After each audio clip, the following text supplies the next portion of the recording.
is essentially the biggest vibe coding thing that I've ever used. I was speaking to a developer actually a few weeks ago, and they were saying that they obviously know the detail of the code, but they're actually using AI so much now to basically just speed up blocks essentially Yeah, of yeah. the coding base.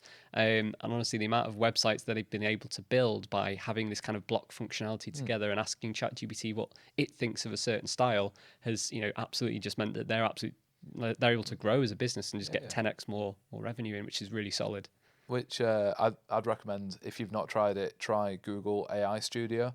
It is essentially the biggest vibe coding thing that I've ever used. Nice. You just like you can write it and you feel like I feel like a genius, and I am not a coder in the slightest.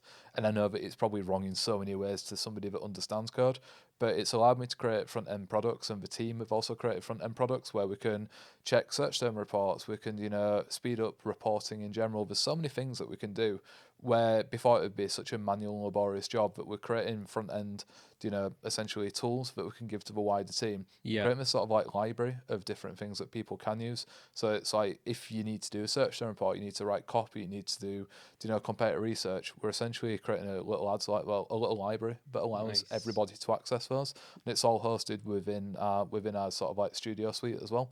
So That's it's cool. super cool to be able to have that, and it's sort of replacing the need for, I suppose, custom like first party built tools from us. We still have Alexis, but I believe it's the best way to prototype before we get things built a bit more structurally into the system that we already have.